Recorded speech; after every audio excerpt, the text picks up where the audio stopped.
y el sector más volátil o afecto a este tipo de decisiones. Hoy en concreto, después de la resaca que hubo ayer y del castigo bursátil, pues veremos que en este caso el sector bancario pues está teniendo grandes subidas. Eso no quiere decir que sea un buen momento para entrar, ni que las entidades que hoy están subiendo mucho a largo plazo, ni siquiera por obtener flujos de caja vía rentabilidad por dividendo, sean interesantes. Pero sí es cierto de notar en qué posición se encuentran respecto a la coyuntura internacional con sus comparables, para ver si son o no interesantes los momentos actuales para entrar en ellos, o si hay alternativas dentro del mismo sector mucho más atractivas.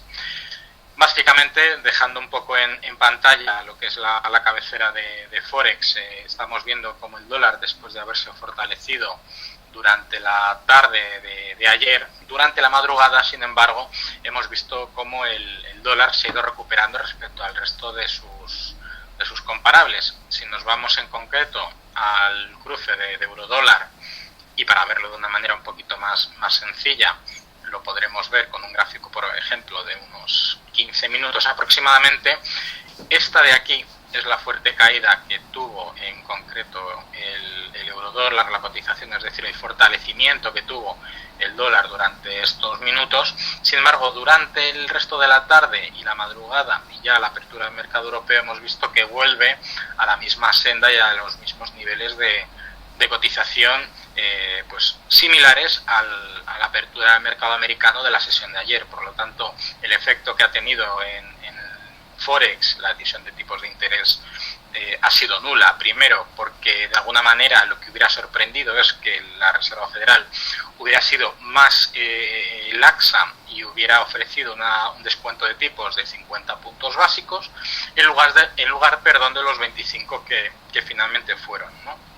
Entonces, básicamente, volviendo al tema y al contexto de lo que sucedió ayer, ¿qué es lo que tenemos? La Reserva Federal ha bajado por segunda vez en lo que va de año los tipos de interés, ¿de acuerdo? Hasta dejarlos en esa horquilla, en ese rango del 1,75-2, después de haber estado en ese 2,25.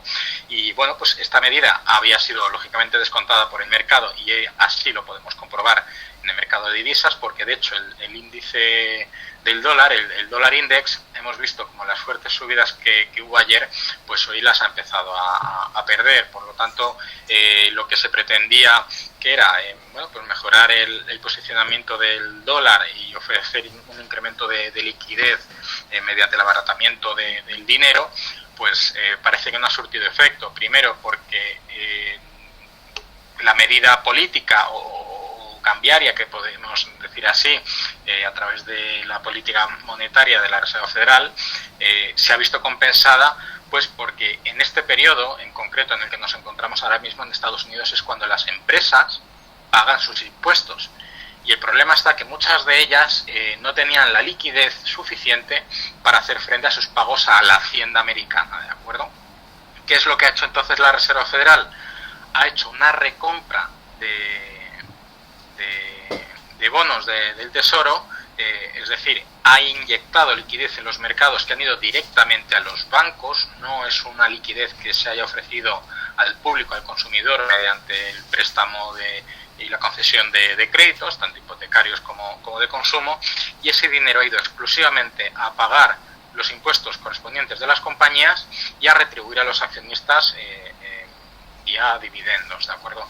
¿El problema en dónde está? Pues que la Reserva Federal no solo ha hecho esa recompra de bonos, lo que se vienen llamando los repos, sino que los colaterales, que son bonos a corto plazo, que suelen ser letras del Tesoro o obligaciones, los que se conocen en inglés como los T-bill, además de eso, que son los garantes de ese tipo de préstamos que ofrece la Reserva Federal a las entidades, se disparó hasta un 8%, es decir, a las entidades les daba igual el tipo de interés que tuvieran que pagar por ese préstamo, porque el colateral viene desde el mismo sitio de donde viene el dinero que les han prestado.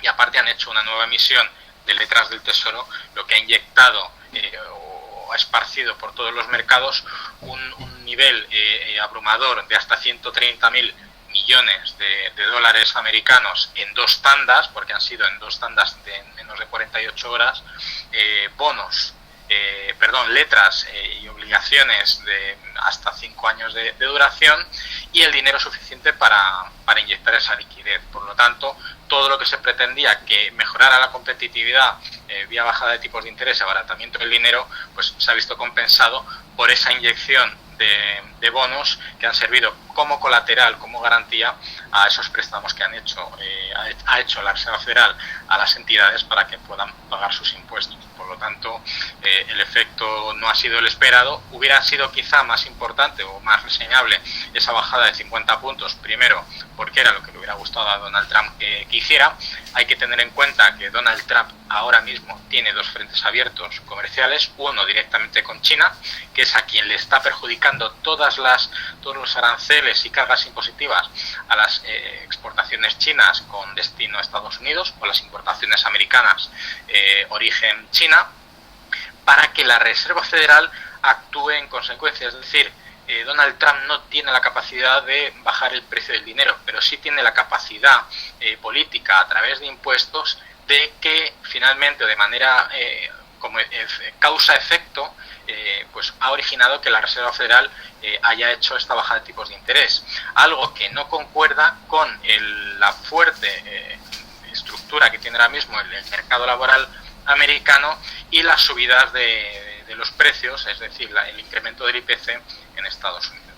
Por lo tanto, Donald Trump es el artífice primero o el origen de que la Reserva Federal haya prácticamente en 3 meses bajado los tipos de interés 2 veces.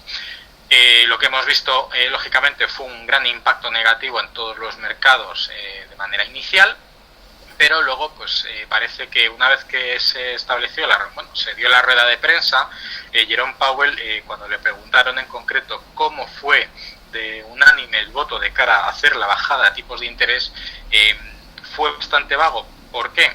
Pues porque parece ser que de los 17 miembros del gabinete del FOMC, ¿vale?, de los que conforman las decisiones del gobierno de la Reserva Federal, solamente 7 inicialmente votaron a favor de la bajada de tipos de interés, mientras que 2 fueron reacios proclives a decir que habría que subirlos, y el restante, pues se quedaron neutros diciendo que no era necesario hacer ninguna baja de tipos, es decir, que se mantuvieran como estaban, en el 2,25.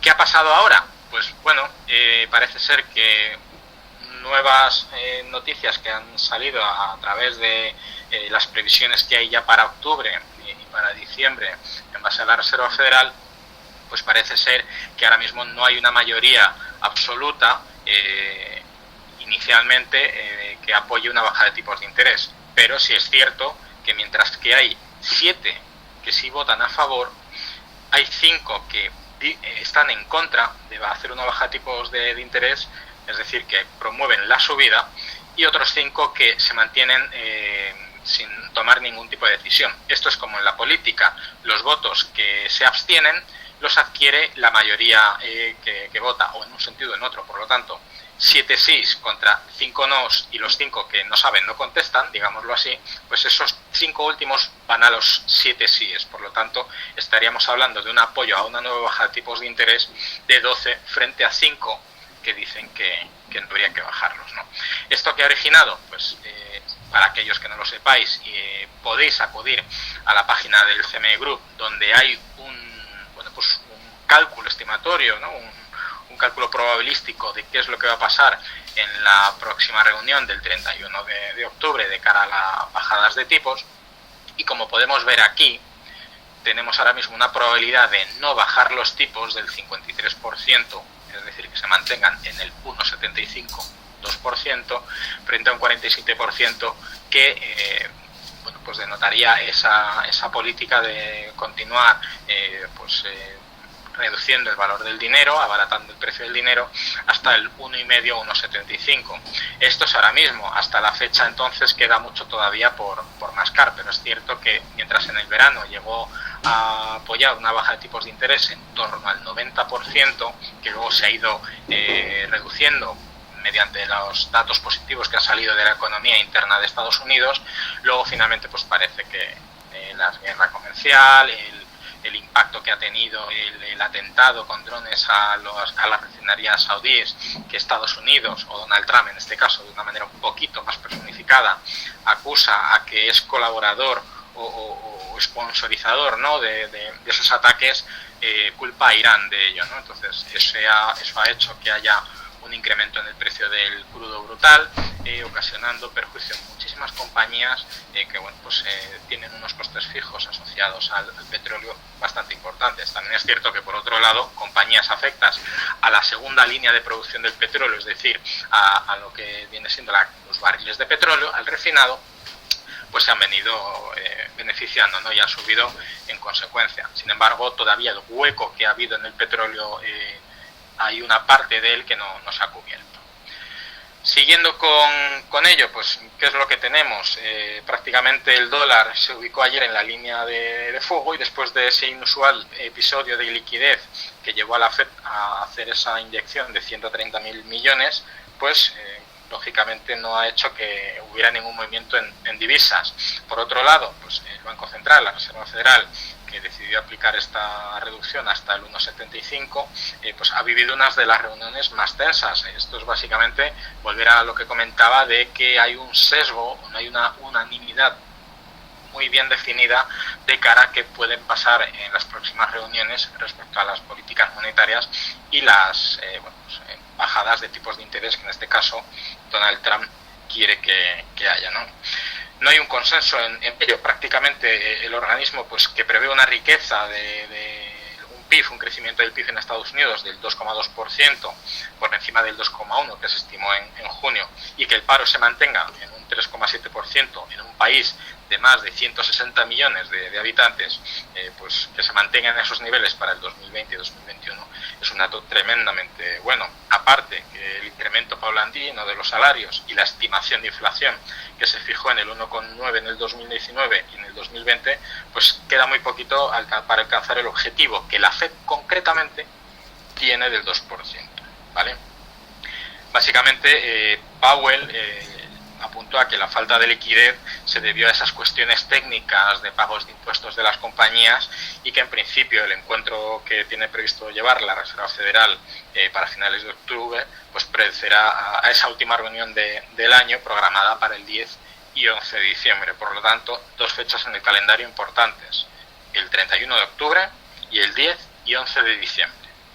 A partir de ahí, ¿qué es lo que tenemos? Pues vamos a irnos ya directamente a los índices, que es lo que ahora mismo, pues, más nos interesa. Hemos visto fuertes subidas en el mercado europeo después de la resaca de ayer. De hecho, el impulso más fuerte que estamos viendo en Europa lo marca precisamente el IBEX 35, seguido por el MIB italiano, y ya nos tendríamos que ir muy abajo para encontrar las subidas del DAX alemán. En este caso, pues bueno, el impacto a qué se debe que suba más el IBEX 35 y el MIB italiano, pues porque el sector financiero, los bancos, son los que más peso tienen en proporción en estos índices que en el resto de selectivos. Es cierto que, continuando con la libra británica, exactamente igual. El sector bancario comercial y financiero, es el que más peso tiene en estos índices. ¿Cómo podemos ver qué valoraciones están teniendo ahora mismo los índices? Pues vamos a irnos directamente a los gráficos para ver primero en Europa los índices cómo están desarrollándose, centrándonos principalmente en el DAX alemán.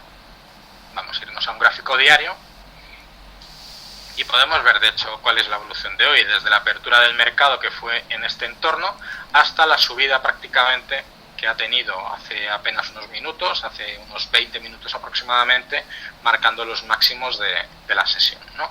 Entonces, si nos vamos al gráfico diario, ¿qué es lo que podemos ver? Pues después de haber tocado ligeramente suelo los últimos días, prácticamente finales de agosto, hemos visto como septiembre está siendo una vuelta al colegio, si me permitís un poco el comentario más genérico.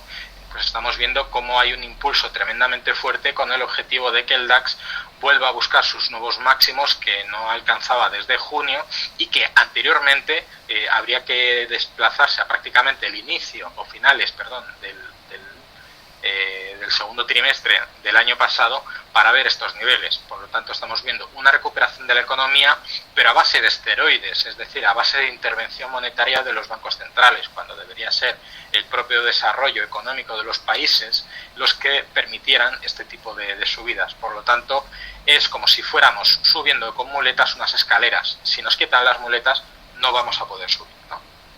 El IBEX 35, pues cotizando muy lejos, ya quedan ya muy lejos, entre comillas, los 9.000 puntos que parecía que íbamos a romper a primera hora de la mañana, a la baja.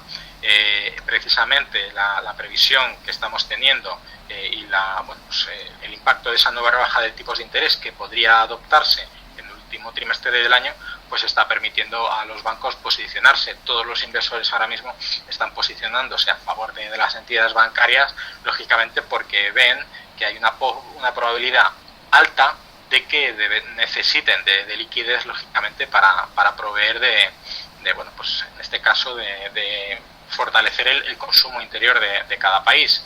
Préstamos al consumo, préstamos hipotecarios y cualquier otro tipo de producto financiero que pues requiera de tipos de interés asociados a un tipo de interés marcado.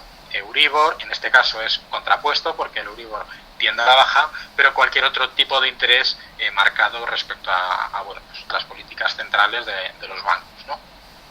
Si nos vamos al ejemplo del MIB italiano, exactamente igual. Vamos a quitar este ruido de aquí para poderlo ver con más tranquilidad, y exactamente igual. El MIB italiano tiene un dibujo muy similar al del DAX alemán, con una sensibilidad ligeramente diferente, pero de nuevo marcando máximos en torno al segundo trimestre de este año, y ya habría que irse prácticamente al segundo trimestre del año pasado para ver estos niveles. Hemos visto prácticamente una caída muy gorda en todos los mercados internacionales, europeos principalmente, porque tenemos una coyuntura de políticas de interés, de quantitative easing, de inyecciones de liquidez que nos restan competitividad en relación a principalmente Estados Unidos, y nos ha costado mucho más que a los índices americanos recuperar los niveles previos a esa caída del último trimestre del año, ¿no?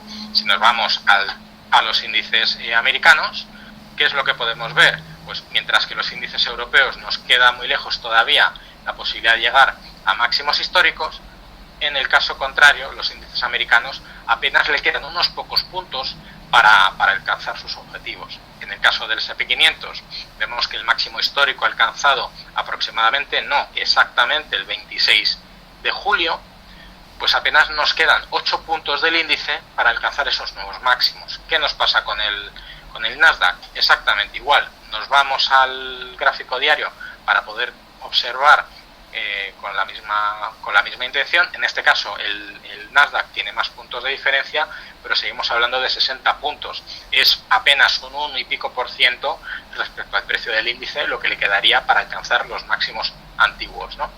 En el Dow Jones, pues exactamente igual. Vemos sus máximos históricos marcados en el entorno de los 27.300 puntos, que le quedan apenas al índice 100 puntos. En este caso, en el Dow Jones, es menos de un 1% de rentabilidad. Por lo tanto, parece que el mercado viene impulsado por esa inyección de esteroides, y por otro lado, por marcarnos ese objetivo que pues le gusta mucho a los americanos, y a nivel global, lógicamente, porque son de referencia a nivel mundial, el buscar la rotura de sus máximos históricos, ¿no? Para marcar nuevas referencias. ¿Qué podemos ver ahora? Pues lógicamente, una vez vistos los índices, que hay subidas generalizadas, incluso vemos que los contratos de futuros, los índices de asiáticos y de Oceanía, tenemos aquí el australiano, vienen con subidas. Pues ¿qué es lo que tenemos? Primero, hoy hemos tenido, en 24 horas hemos tenido 4 decisiones de tipos de interés de los bancos centrales. El Banco Central de Japón ha mantenido los tipos sin cambios, el Banco Central de Nueva Zelanda exactamente igual, el Banco Central del Banco de Inglaterra exactamente igual, es decir, se han quedado a la espera de ver qué es lo que va a pasar, y lógicamente tuvimos ayer la decisión de tipos de bajada de 25 puntos básicos, ¿no? de la Reserva Federal. Entonces, ahora donde nos vamos a meter es directamente de lleno en las compañías. No vamos a entrar tanto en el análisis técnico o en los gráficos de los mismos, sino vamos a ver una valoración de por qué, de hecho, los bancos españoles son los que más suben, ¿de acuerdo? Una pregunta rápida, ¿vale? Me comentan por qué sube tanto el franco suizo. Pues porque en Suiza también ha habido una decisión de tipos de interés. Exactamente, una decisión de no hacer absolutamente nada, es decir, valor anterior un menos 0,75. Recordar que en Suiza los tipos de interés son negativos. De hecho, si habéis leído alguna noticia, habréis visto que en algunos préstamos hipotecarios el tipo de interés real el real, el aplicado a los préstamos hipotecarios es negativo.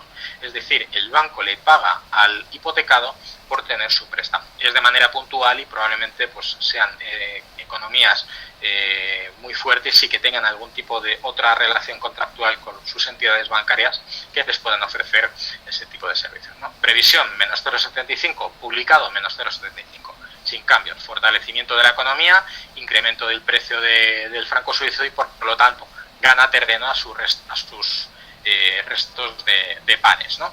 El caso contrario, bajada de tipos en Australia, debilitamiento de su moneda respecto al resto de sus pares, exactamente igual. Japón, por otro lado, igual, no ha habido movimiento en su decisión de tipos de interés, por lo que se fortalece respecto a cualquiera de sus pares, excepto el franco suizo, que tiene mucha más fuerza en este caso que el yen japonés, ¿de acuerdo?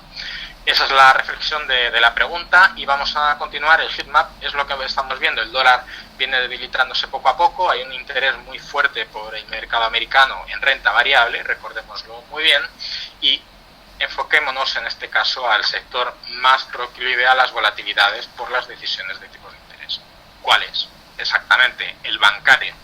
Si nos vamos al stock scanner, perdón, al heatmap, vamos a mantenernos aquí y nos vamos a las stocks europeas. Si hacemos un poco una visión general, veremos que solamente hay un recuadro, prácticamente, que marca verdes absolutos con gran intensidad.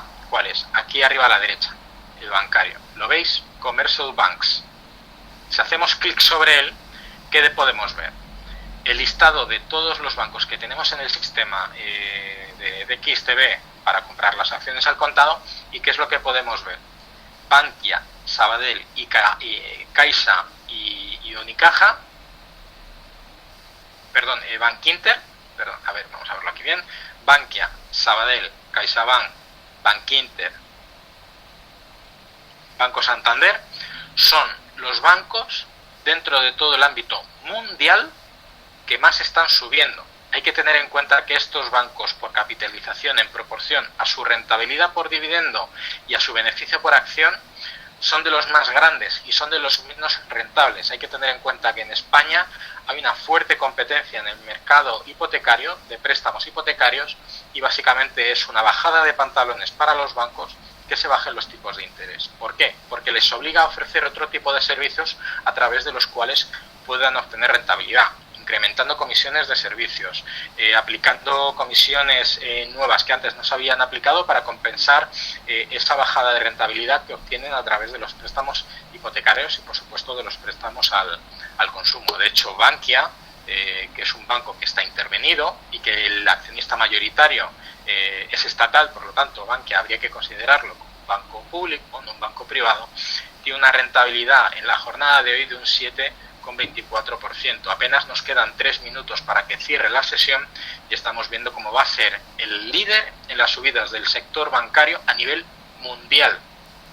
Y eso es importante recalcarlo. Seguido por el Banco Sabadell y por CaixaBank. Estos tres bancos fueron los que ayer más se vieron perjudicados, ¿de acuerdo? Y después del el varapalo que se llevaron en la jornada de ayer, hoy ya está habiendo un contundente rebote. De hasta el 8% llegaron a marcar de máximos en Bankia, en este caso. Las reticencias, lógicamente, de la FED a avanzar, ¿no?, a una nueva rebaja de tipos de interés, están acelerando esa toma de posiciones en uno de los sectores que más castigados ha sido del año. Pero hay que tener cuidado, es lo que decía al principio, que ahora mismo estén subiendo no quieren decir que ni a largo plazo ni en el corto plazo sean buenas inversiones, porque tienen un posicionamiento tremendamente competitivo, son de los menos competitivos dentro de sus comparables y no son rentables de cara a lo que a nosotros nos cuesta como inversor vía flujo por dividendos recuperar el coste de la inversión. Me explico. Si nos vamos al Stock Scanner, ¿vale? Yo ya lo tengo preparado para todos los que no lo hayáis usado en alguna ocasión, ¿de acuerdo? Aquí hay que poner personalizar, ¿vale? Para que no nos quite ningún filtro. Aquí en todos los países marcamos todos los países. Y aquí dentro de todos los sectores podemos marcarlos todos o buscar Commercial Banks, ¿vale? Si nos vamos por aquí, Commercial Banks. Y nos va a sacar este listado. Importante. ¿Qué vamos a sacar de este gráfico, de este listado, ¿vale? Estos son datos fundamentales de las compañías publicados y en tiempo real de los últimos informes que han publicado, los informes trimestrales y hasta los que sabemos ahora mismo, el informe semestral, ¿de acuerdo? Si nos vamos a valorar por capitalización las entidades bancarias, vemos que hay un salto importantísimo desde los grandes bancos de inversión americanos hasta que podamos encontrar por primera vez una entidad bancaria española, ¿de acuerdo?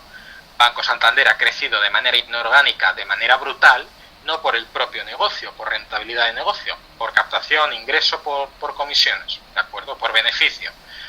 Esa capitalización viene por el crecimiento inorgánico, ¿de acuerdo? ¿Qué quiere decir? Que el Banco Santander ha crecido por comprar otros bancos, otras unidades de negocio, otros negocios, de manera que el banco simplemente ha ido engrosando su tamaño comiéndose a los demás, ¿vale?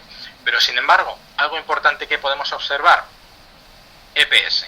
EPS, ¿qué es? Lo que hemos conocido toda la vida en español como beneficio por acción. Es el beneficio neto conjunto de la compañía, lo que aparece en el informe financiero, dividido por el número de acciones. ¿Qué pasa? Que el Banco Santander ha tenido una política de compra de otras entidades haciendo scrip dividend, es decir, diluyendo sus acciones. ¿Qué podemos ver? Por capitalización, algo muy básico. Capitalización. Podemos buscar un banco, por ejemplo, el BNP Paribas, que un poco por capitalización podríamos equipararlo. ¿Cuál es el beneficio por acción del Banco Santander? 0,42. Es decir, yo cada acción que me llevo, el beneficio que me corresponde, digámoslo así, no es el dividendo, ¿de acuerdo? Es el beneficio que, digamos, a mí me correspondería por acción que yo tengo, son 42 céntimos brutos, ¿vale? ¿Cuál es el beneficio por acción de BNP Paribas? 6,14 euros. Es decir, los bancos españoles no son rentables. Y lo podemos ver en algo tan sencillo como el beneficio por acción. Pero si es que además nos vamos al PER, que es cuántas veces está contenido el precio en el beneficio, ¿vale? Si hiciéramos la división, exactamente igual. Fijémonos en el PER del Banco Santander, 8,60. El caso de BNP Paribas, 7,14. ¿Esto por qué es tan pequeño? Porque hay menos acciones del BNP que del Banco Santander.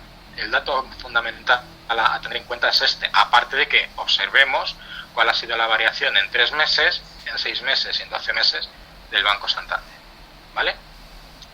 Importantísimo, beneficio por acción, vamos a filtrar ahora mismo, ¿de acuerdo? Ahora mismo solamente estamos en capitalización de más a menos. Vamos a filtrar en beneficio por acción de menos a más. Anda. Tenemos a prácticamente todos los bancos españoles con un beneficio por acción prácticamente inexistente. Aparte de que sus variaciones de rentabilidad, esto es en términos del precio de la acción, prácticamente tienen los últimos 12 meses negativos. Entonces hay que tener en cuenta no seguir la ola, sobre todo porque los bancos españoles y en concreto el Banco Santander y el BBVA están cotizando en mínimos históricos. Y la curva que tienen de resistencia es una curva de máximos decrecientes, es decir, es una curva descendente. Ahora os pondré el ejemplo claro con el Banco Santander y el BBVA simplemente por hacer esa anotación, pero tener en cuenta que estas subidas probablemente se deban, estas rentabilidades que hemos visto aquí, se deban a que el precio de las acciones son tan bajos que el impacto que tiene ahora mismo este tipo de decisiones macroeconómicas de la Reserva Federal y la proyección que hay para el final de año, pues a una acción que vale 5 euros le cuesta menos obtener una rentabilidad, o en el caso de Bankia, una acción que vale menos de 1 euro, nos cuesta, es mucho más fácil obtener una rentabilidad del 7% que un banco que a lo mejor vale $100 la acción, pues que le cueste sacar esa misma rentabilidad. No sé si me explico, ¿de acuerdo? Entonces, esto es importantísimo porque estamos viendo que la rentabilidad por dividendo, el beneficio por acción de los bancos es, en el caso concreto, español. Es decir, y esto es algo coyuntural en Europa. ¿Qué otros bancos podemos ver por la banderita que tienen el mismo problema? Los italianos, ¿verdad? Y los británicos, ¿verdad?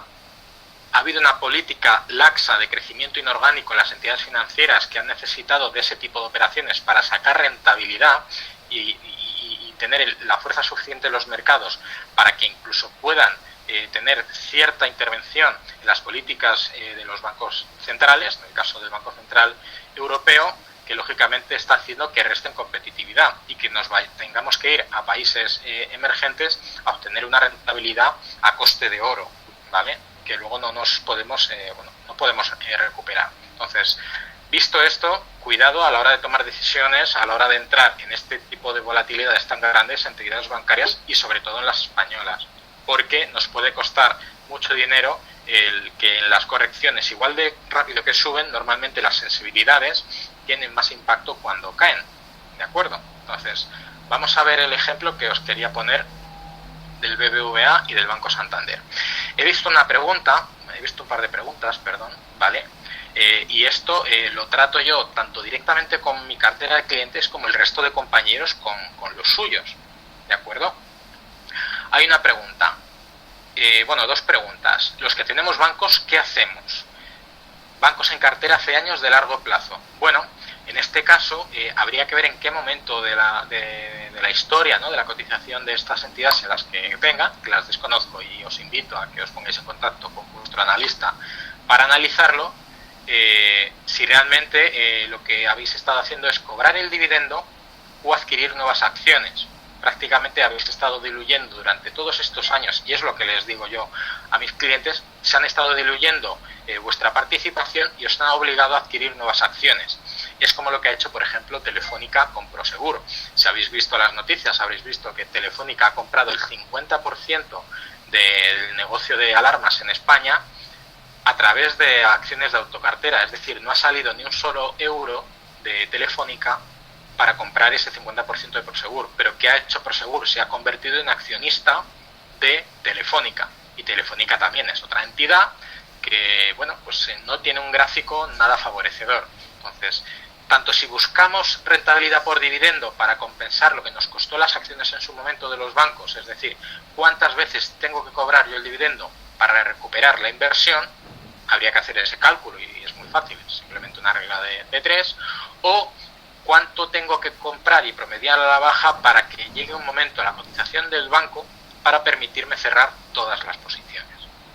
Es importantísimo tenerlo en cuenta y de hecho los bancos ahora mismo es mejor ser bonista, es decir, comprar bonos privados que emiten las entidades bancarias, si emiten alguno, que ser accionista, porque no renta como accionista ni el dividendo que pagan ni la progresión del precio que tienen las acciones. Entonces, voy a marcar el gráfico semanal del BBVA. Fijaros dónde estamos cotizando ahora mismo en el BBVA y donde hemos cerrado ya la cotización, en 4,76.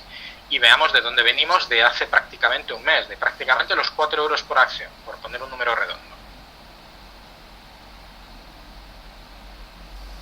Este es el gráfico histórico del BBVA, al menos los datos que tenemos nosotros. El suelo siempre ha sido el mismo, mientras que los máximos han ido cada vez a menos. Es como una pelota que va botando y cada vez pierde intensidad, hasta que llegará un momento en el que deje de botar. Es un poco una metáfora un poco exagerada, pero desde luego el dibujo nos invita a pensar que aquellos que, por ejemplo, compraron a 7 euros no van a recuperar su dinero nunca. Ni siquiera los que compraron incluso a 5 euros. Incluso estarían ahí en el límite. Y ya nada que decir de los que compraron a 10, 11, 12, 13. Básicamente las inversiones que se están haciendo fuertes en las entidades bancarias es cuando tocan los mínimos, porque no hay una referencia inferior, por lo tanto hay cierta seguridad a la hora de comprar esas entidades a esos niveles de precios. Si nos vamos al caso del Santander, vamos a ver exactamente el mismo gráfico. No hay mucha diferencia, ¿verdad? Quizá el rango mínimo es un poquito más amplio porque el Santander, bueno, pues tiene más operaciones internacionales. Ahora mismo está con el tema de Open Bank en Alemania, donde bueno, pues tienen ya pseudo garantizados o firmados prácticamente 5.000 clientes, ¿no? Exactamente igual, mínimos por debajo de cotizaciones históricas. Aquellos que básicamente busquen recuperar sus precios a 5 euros en el Banco Santander, no hay un precedente que les permita, al menos en la tendencia que está dibujada, que lo vayan a poder lograr.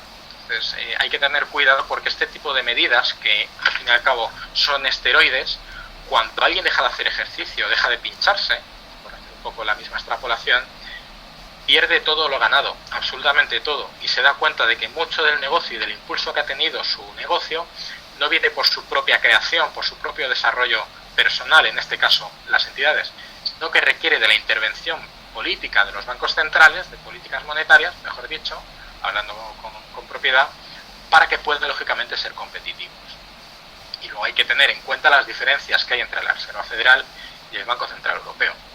La Reserva Federal es un ente privado. No hay ni un solo político de carrera que forme parte del Consejo de la Reserva Federal, mientras que en el Banco Central Europeo es un ente público y en el que lo conforman todos, absolutamente todos, son políticos de carrera, son economistas y grandes políticos del ámbito económico, pero son políticos. Tienen una carrera caduca. Entonces hay que apreciar esas diferencias porque se vea la manera en la que tienen los bancos centrales de aplicar medidas. De hecho, normalmente lo que ha hecho durante los últimos años la Reserva Federal en contra de lo que ha ido haciendo el Banco Central Europeo ha sido subir los tipos de interés. La decisión que ha tomado ahora es coyuntural a la situación que tenemos de guerra comercial, por supuesto a la crisis del Brexit duro, que bueno, pues parece que es lo que finalmente pudiera llegar a ocurrir, y lógicamente pues en últimos términos la crisis en Arabia Saudí por el ataque con drones a las refinerías de petróleo, y lógicamente el incremento del precio del barril ha obligado a la Reserva Federal a inyectar liquidez para poder comprar los barriles más caros. Pregunta, los que tenemos Bankinter a 7 euros hace tiempo, ¿tampoco lo ves? Bueno, Bankinter en este caso tiene un negocio mucho más local, por lo tanto tiene menos impacto de lo que suceda a nivel internacional. Eso no quiere decir, vamos a localizar dónde lo tenemos, un momentito y así lo encontramos, aquí. Aquí vemos que el dibujo es totalmente diferente, tiene cierta oscilación y probablemente se deba al ámbito cíclico de la economía a nivel mundial. En este caso sí es posible, porque lo que podemos observar, y esto es un pequeño ya tip a nivel técnico para cerrar lo que es el seminario, unos niveles máximos en torno a los 9 euros de cotización, unos niveles mínimos prácticamente tanto aquí, como aquí, y unos rangos de actuación medios que son aproximadamente los que está ahora. ¿Podríamos observar niveles de 7 euros de nuevo en Bankinter? Pues probablemente. ¿Por qué? Porque no hay nada que nos indique que no pueda volver a estos niveles, a los de 7,10, por ejemplo, 7,18. ¿Vale? Entonces, hay que hacer una apreciación de cuánto impacta a nivel internacional las decisiones en los bancos, en este caso nacionales, que son normalmente los que invertimos. ¿De acuerdo? Muy bien, pues en principio esto es todo. Esta era la idea del seminario, poner un poco en contexto qué es lo que ha pasado un día después de la decisión de tipos de la Reserva Federal, también ver en el mercado Forex cómo no ha tenido repercusión ninguna con el dólar, mientras que hoy el resto de decisiones de los bancos centrales de Japón, de Australia, de Suiza y de Reino Unido sí ha habido cierto fortalecimiento porque son economías más cerradas, ¿vale? Y por supuesto, pues qué es lo que ha sucedido y por qué suben tanto los bancos y por qué en concreto suben tanto los bancos españoles. Muy bien, como siempre siempre, agradeceros vuestra asistencia a todos los seminarios que realizamos. Os invito mañana a las 10 de la mañana a ver la nueva apertura de mercados que realizaré yo. Lo tendréis a las 10:00 publicado en la plataforma. Y, por supuesto, al Morning Meeting de las 9:30, donde podréis inscribiros tanto en la página de Método Trading como en la página web de XTB. Por mi parte, nada más. Agradeceros